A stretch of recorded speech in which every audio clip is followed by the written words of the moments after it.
What's up, everybody? I hope everybody's doing great. How you doing?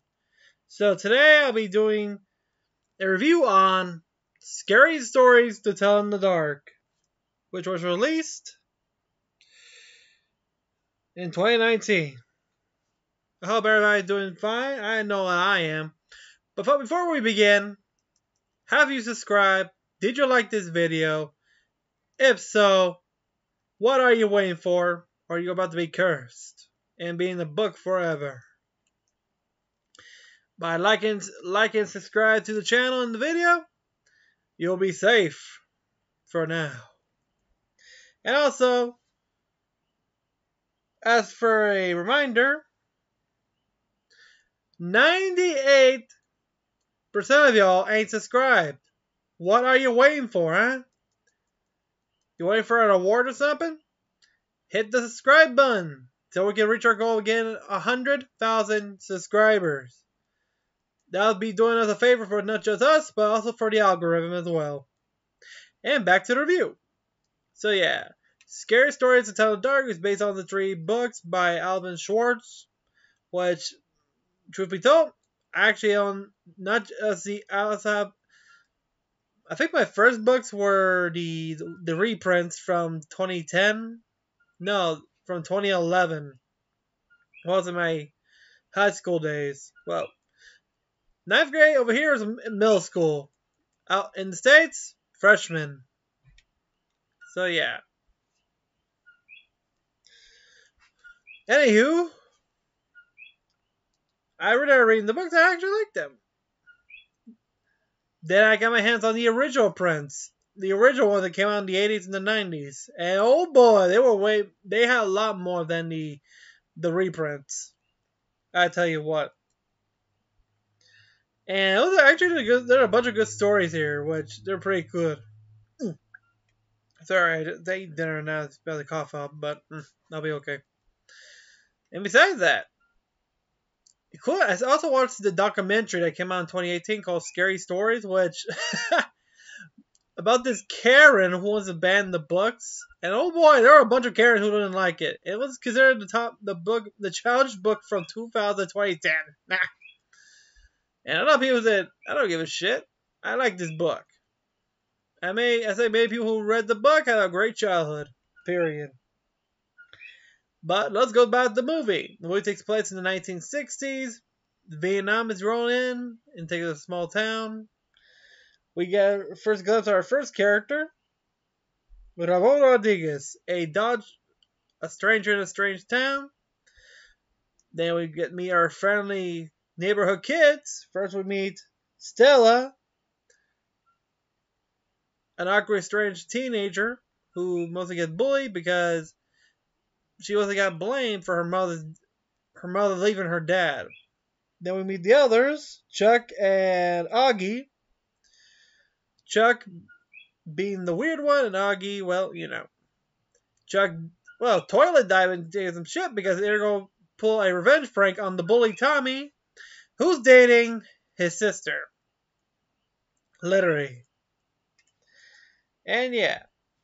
The tits were a bully, which we get to see in the draft house, where they say, one of these days they say, yeah, we're going to Nah. Those are the last words you're going to say until you're drop dead. In the forest of Vietnam, you worthless shitheads. Back to the concentration of these trios. They walk in the neighborhood and spot Tommy's car. They manage to let them have it, which they found out is shit. They managed to throw a flaming bag of dookie at them, which is actually pretty funny. Which ended up crashing his car and he ran off while being chased by the brainless jocks. They went into a movie theater where they find Ramon watching a movie. They hid in his car. Well, the jocks find him, but they were kicked out. Ramon, who was just watching a movie, still tells them the story about this house near the town, belonged to the Bellows family, which he got injured, so they decided to go over there on Halloween night, visit the old Bellows mansion, and explore, while Stella tells him the story of Sarah Bellows, who supposed to be the ugly duckling of the Bellows family, and supposed to be the responsible for the deaths of the children in the town back in the day. Which, when the townspeople tried to hunt her down, she killed herself by hanging herself in the house, in the basement. The man has to walk around. Chuck, Augie got themselves into some mischief. I think Chuck was the one hiding in the closet until he knows a strange old lady and a black dog. If you read the books, you might know what the black dog represents in one of the stories. According to the attic, the garage, they found a hidden passageway in the kitchen, which leads to the room of Cellar Bello, including one of her books. Until asshole Tommy and his friends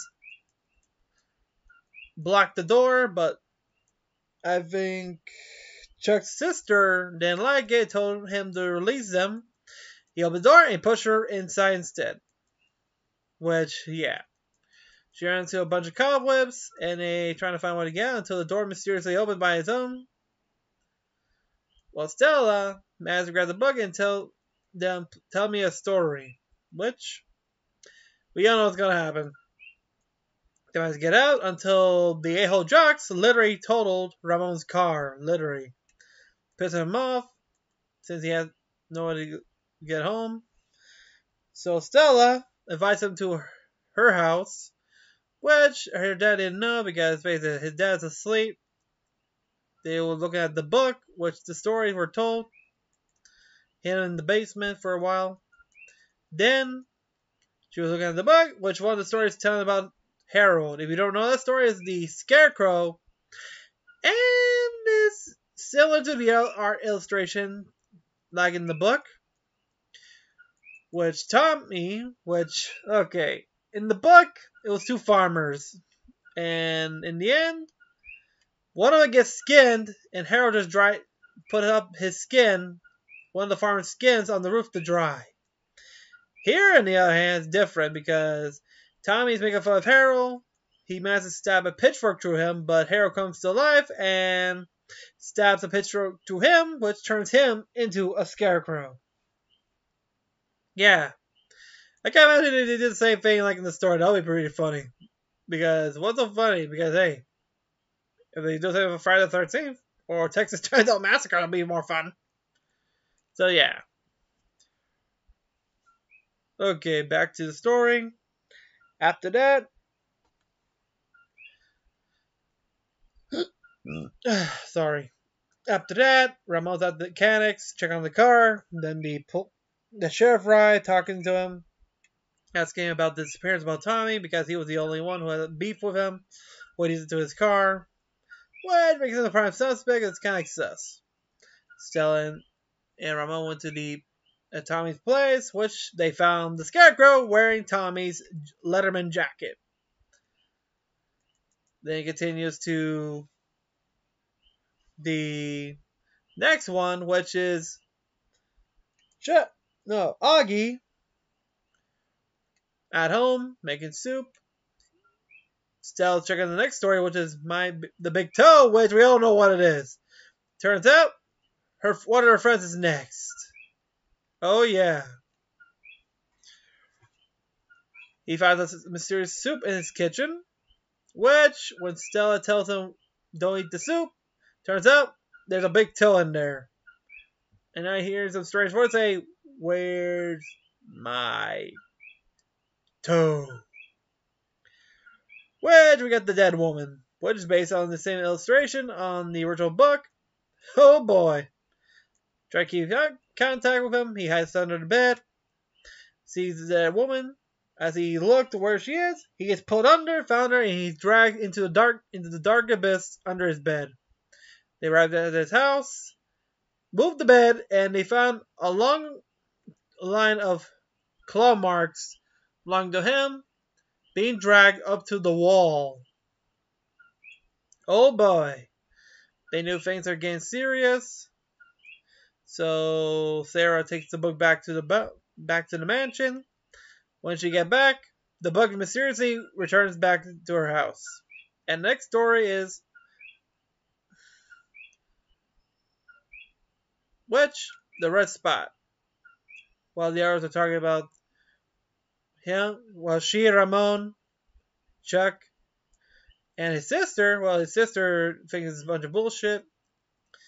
She and him left. Well, Ramon and she, well, they tried to destroy it. It didn't work. So yeah. Until another story appeared, and this time it's called The Red Spot. And guess who's the new star? Chuck's sister. Oh boy, the things get a lot crazier.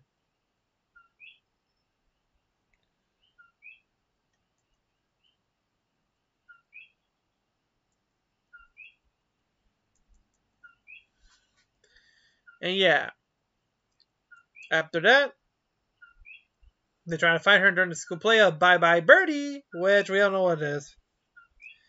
Sorry about the pause because I was, boy, I'm acting weird lately, but I'm okay. Back to the review.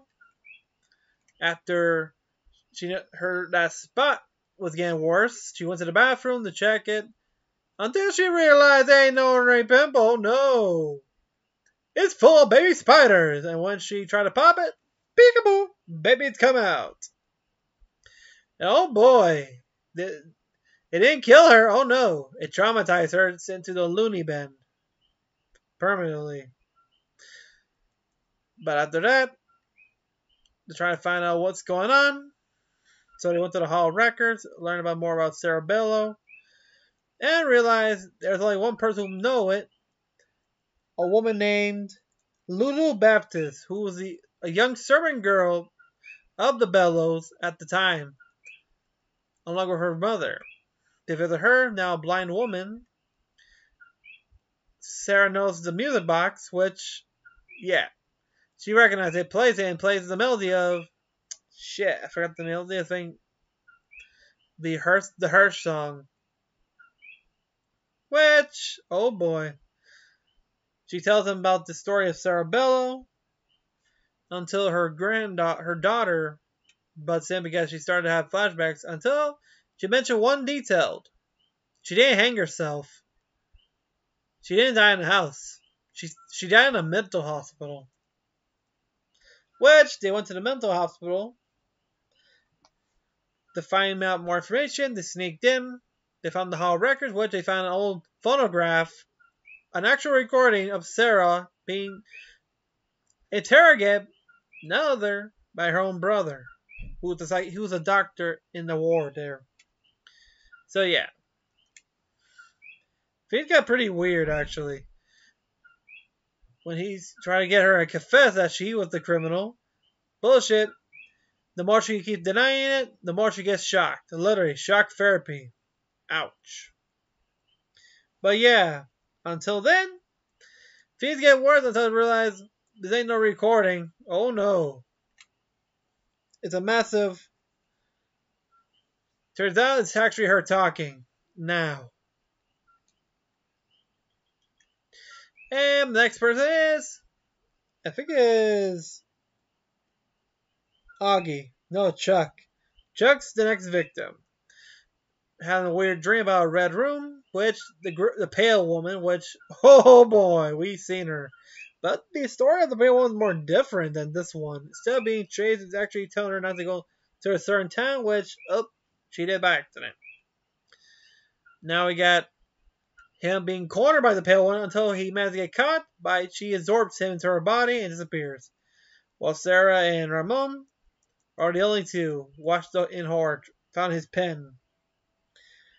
They were taken to the police until Sarah was talking to his dad. Well, Ramon actually he gets a call until the sheriff told him he doesn't get no calls for draft dodgers, which he's a draft dodger because first of all he's been dodging the drafts for a long time. Let's face it, he didn't want to, but he was locked up for dodging the drafts. Both of them are locked in a cell, where Ramon tells Sarah why he's been dodging, because of his brother who died in the war. He was brought in pieces, literally. They didn't bring him one piece. He got blown up and died in pieces. So he didn't want to end up the same fate. Then, another story happened. The Gaggly Man, which is some type of zombie that, in pieces, managed to kill the sheriff, the two escape the cell, and they have to get back to the house to stop Sarah. And Ramon's the next victim in the story, but it didn't happen. Sarah, Rich, wait, Stella, sorry. Stella managed to reach the house, but somehow she's been transported back in time when the bell went, and they mistaken her for being Sarah. She ran, trying to hide in the grandmother's room where she heard something and called out that she's here. She ran to the dining room where she meet a young Lulu telling her to hide under the table. One of the Bellows asked Lulu where she is. They took her away. Then she was dragged out under the table by her family and pushed inside the hidden room, which she tried to tell them she's not Sarah. But when Stella looked, she sees the real Sarah, now ghost. Stella asks why she's doing this, and then Sarah asks her revenge. Which confirmed that in the other stories, what happened to the Bellows, each of them suffered a fate because Sarah cursed them into a story, like one with the same story, like the attic, the red spot, Econo of Harold, which, yeah, they kind of deserved it. But Stella knew that Sarah's taking it too far until Sarah gave her a red pen, which she's the one who had to write her own story in her own blood to save Ramon. So she did, pricked her finger, and wrote the next story with her own words, which stopped the gagging by killing Ramon. Everything was over.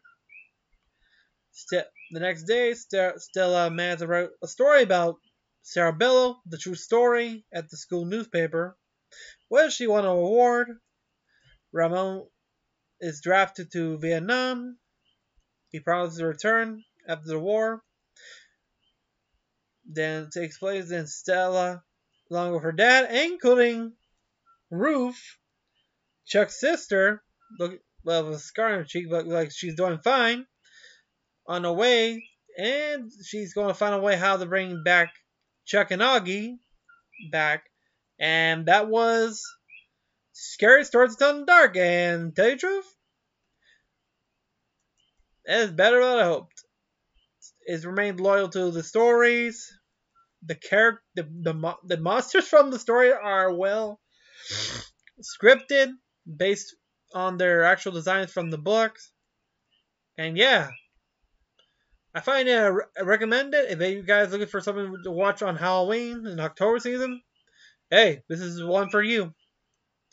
Because hey, you can put this on your list of horror movies to watch in October. Period. So yeah, that'll be it for today. And if you liked the video, give a like. And remember to subscribe, hit the bell, and also stay cool, everybody. I'll see you next time. Peace.